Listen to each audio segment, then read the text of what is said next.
All right, let's talk more about African football with our guest in studio, Bernard Otieno, who is a respected sports broadcaster and lecturer who is with me here in Nairobi. Bernard, thank you very much for joining us. As always, welcome to the studio. Let's start with the CAF Champions League. It's still early days, but already we've seen the Kenyan champions already knocked out. Why does it seem that this keeps happening time and time again?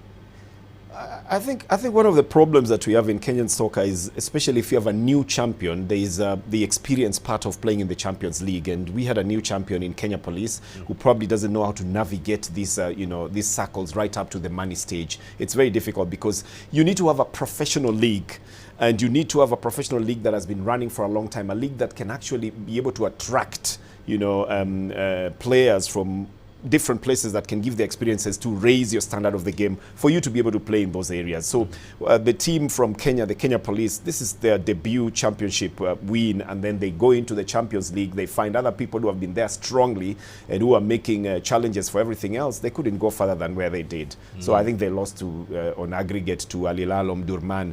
You know Al Hilal Omdurman is from Sudan. You know they're not even going to play in their own country because of what is going on there. So that tells you that they're serious about their soccer enough to be able to go somewhere else to continue playing league games. So it will take a team that has the experience, and the years of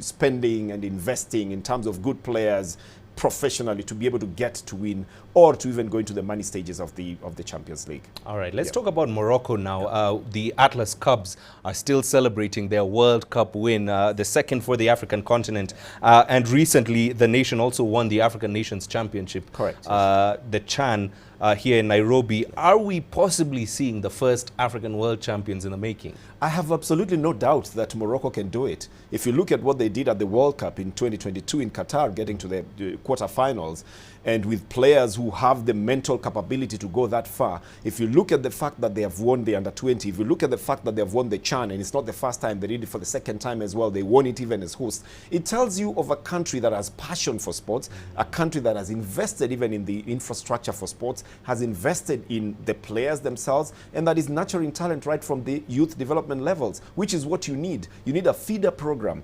They have the senior team that is already doing well in the World Cup, and then now they have the Under-20. Remember, these are the graduates who are going to go into the national team.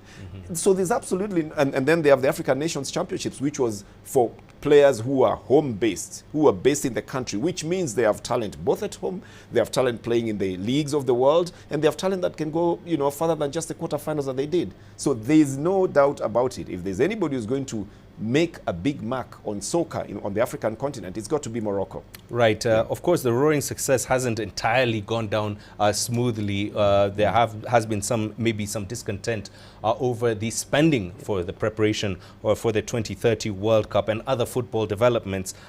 What's your take on this? And yet again, you saw how they welcomed the Under-20 team back home. Isn't that quite a paradox? That's what makes me think that this should just be a broader conversation on the impact of hosting big scale, international sporting events on the community. Right. The chiasmus that goes, sports builds communities and communities build sports. It's a little bit of an internal conversation that they should be having with themselves, because they have invested already heavily in infrastructure. And I think this is to do with the hosting of the World Cup. Right. Rights that are usually given 8, 9, 10 years in advance.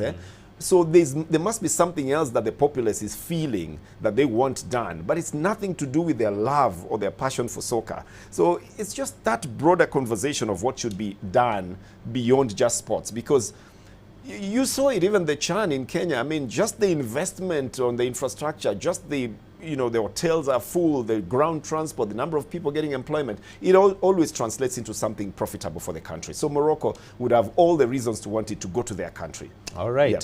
Speaking of going to their country, of course, the Africa Cup of Nations is now just around the corner. We were talking off air about how packed the calendar is, the football calendar. Can Morocco, as host nations, maybe then go on and win it?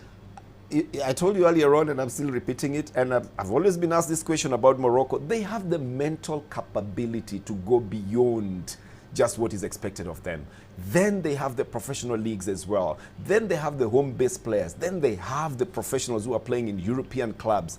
Surely they have everything working for them to be able to host and to win. And that is usually a plus when you do both. You host it and win it. They've done it before with the African Nations Championships, so they can still do it again with the Africa Cup of Nations. All right. Yes. We will be all ears and all eyes, especially also waiting to hear your voice in the commentary box, hopefully. Hopefully, yes. Thank you, as always, for joining us on the program. Bernard Otieno, respected sports broadcaster and lecturer, joining us on the program. Well,